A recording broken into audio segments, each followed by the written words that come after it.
Welcome back. Now, it's the SNP's Spring Conference in Edinburgh this weekend, and the First Minister, Nicola Sturgeon, will say later that it's time for Scotland to become independent.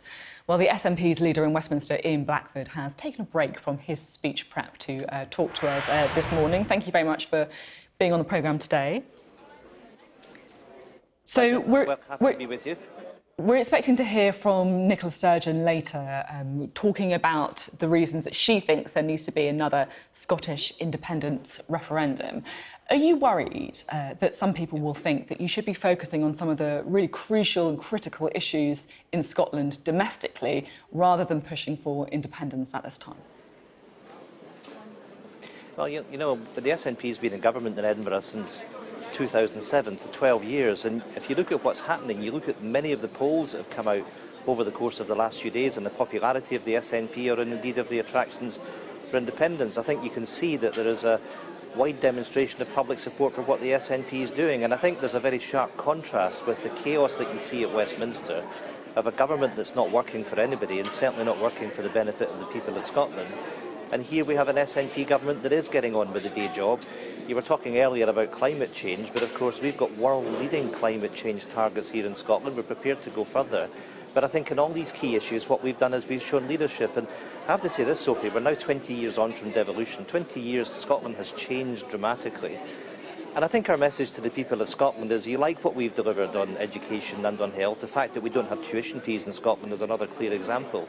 The time now is to complete that journey and to make sure that we can protect the economic interests of the people of Scotland by being an independent country in the European Union. It's about making Scotland a destination. It's about making sure we've got the powers to grow the economy, make sure we've got the powers so we can invest in health and education, that we can eradicate poverty in Scotland, we can deliver a fairer society. So there's a very sharp contrast with the agenda that the Scottish National Party has and our aspirations for Scotland, and what we see is a UK that's becoming increasingly inward-looking, very much focused on Brexit, turning its back on free movement of people. We don't want to have anything to do with that. Hang on a minute there. You're saying there that people like what the SNP are doing, things such as education. But actually there's been a lot of criticism, hasn't there, about the education at the minute in Scotland. I mean, if you look at the 2015 PISA report, for example, I mean, that's the most latest one, even though it is a couple of years ago.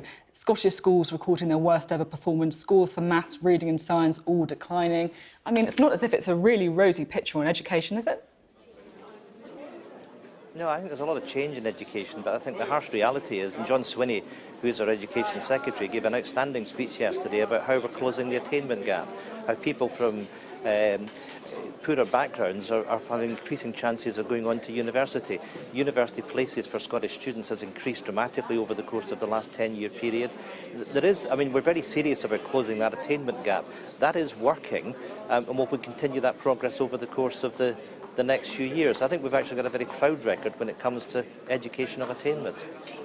I mean, Nicola Sturgeon said she wanted to make education her #1 priority, and yet, you know, very recently we've seen stories from Reform Scotland, for example, saying there's been a reduction in the number of courses that Scottish school children can study. Holyrood's Education Committee hearing evidence that in some schools 14-year-olds and 18-year-olds are being taught in the same class. I mean, you're talking a lot about universities, but when it comes to schools, surely there are things that you should be focusing on now to try and improve what many families and children are experiencing. Well, of course, we've had the introduction of the national curriculum here in Scotland, something that was supported on a cross-party basis.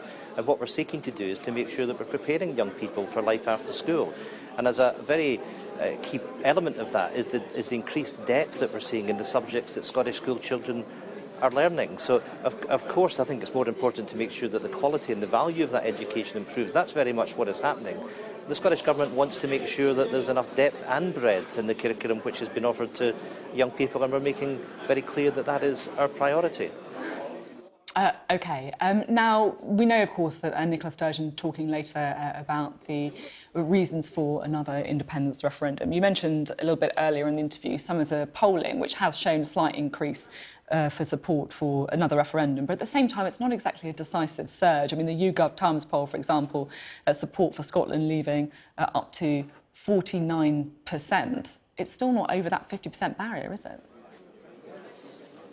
Well, the fact is we've spent the last 3 years trying to see if we can get a compromise on Brexit. We've talked about there not been any such thing as a good Brexit. We think that all of the United Kingdom should stay in the European Union, but at the very least we should have stayed in the single market and the customs union, because that would have given the best protection for jobs. So that's been our focus. So over the course of the last few years, we've not been talking about independence. What we've signalled this week is that we're making that determination that independence is the best option for the people of Scotland, and we're going to be going out on the doorsteps over the coming weeks and months, and we'll be presenting that case, the vision that we have of a prosperous, independent Scotland, a socially just Scotland. And that starting position is one where support for independence is virtually neck and neck with the status quo. And if I may say so, Sophie, there is a poll out this morning in the Sunday Times that shows very clearly, in the light of a no-deal scenario, then support for independence would increase quite dramatically. But I'm looking forward, along with colleagues, to having that debate about what is the future for Scotland. And we want to encourage other parties to engage in that debate with us as well. We believe that independence is the best option, but let's build a political consensus. Let's make sure that we can actually have that debate about how we can deliver sustainable economic growth in Scotland. How do we improve the life chances of the people of Scotland? And I'd simply say to the people of Scotland is that since we've had devolution 20 years ago, Scotland has changed. It's changed for the better.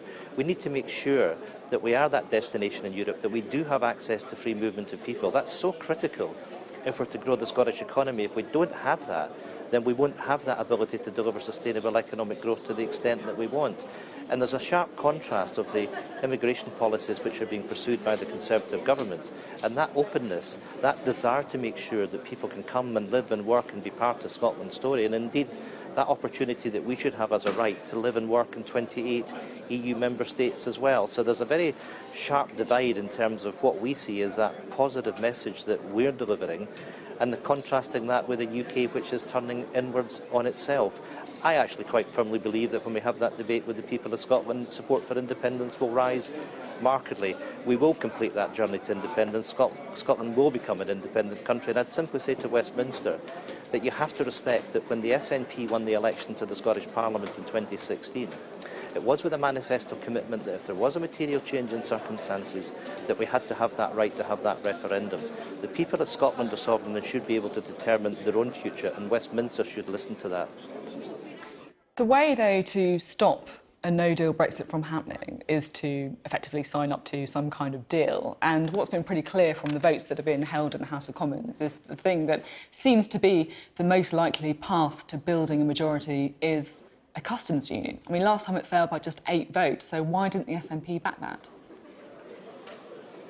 Well, what the SNP did back was a motion that supported single market and customs union, because let's remember that services are 80% of our economy, and a customs union does not protect the service economy. And the one thing that I've continually mentioned is that importance of free movement of people. We can't grow the economy unless we have that. So it's really important that we retain that alignment with the single market. That has to be the absolute minimum. And I certainly believe that if we do have an indicative votes process in Parliament over the coming weeks, that we can win that argument across party for a single market customs union option. That is the spirit of compromise that the SNP has sought to engage in over the course of the last few years. Customs union on its own won't do it. And also there's an additional factor, is because we all have to be aware of the responsibilities that we have to support the Good Friday Agreement in the island of Ireland.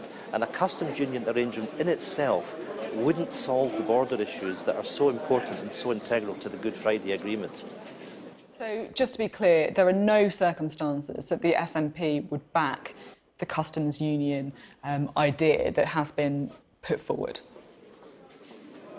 Well, what I'm arguing is that the customs union on its own doesn't satisfy the needs of our economy. It doesn't protect the service sector in Scotland, and it doesn't protect that free movement of people, which is so important. We need free movement of people if we're able to have the labour that we would require for our health services, for our tourist industry, and so on and so forth. It simply doesn't go far enough. And at the end of the day, the responsibility that we have is to protect the economic interests of the people of Scotland.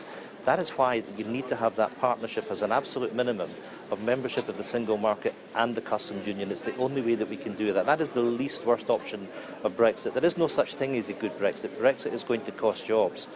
And our responsibility is to make sure that we stop that damage, we stop that chaos, we stop the loss of income, the loss of jobs that people in Scotland and indeed right throughout the United Kingdom will suffer from if we don't have that option. OK, now just finally, you've said that you're not going to be attending a state dinner for Donald Trump in June. I mean, he's the US president. Yeah. Why won't you have dinner with him? Well, look, I think it's very important that we show due respect to the people of America and the people, and of course of the office of the presidency itself. But of course, when we look at what President Trump has been doing, the way that he's behaved, the way he's behaved in a misogynistic manner, the way that he's trampled over the rights of minorities, the racist way in which he's behaved, it simply wouldn't be the right thing to lay out the red carpet and to sit down on the basis of a state dinner and have a pleasant evening with the President of the United States. Of course, the United Kingdom should be engaging with the US. We should be saying to President Trump that the way he is behaving, the way he's talking about building the wall and excluding people from Mexico, as an example, is simply not acceptable. And we've had a long debate this morning on your programme about climate change. The fact that President Trump is a climate change denier, that is refusing to sign up to the Paris Accord, we simply cannot support what the US President is doing. It would not be the right thing to do to be sitting down and having dinner with him. OK, Ian Blackford, we'll let you get back to conference. Thank you for taking the time to be on the programme this morning. Thank you.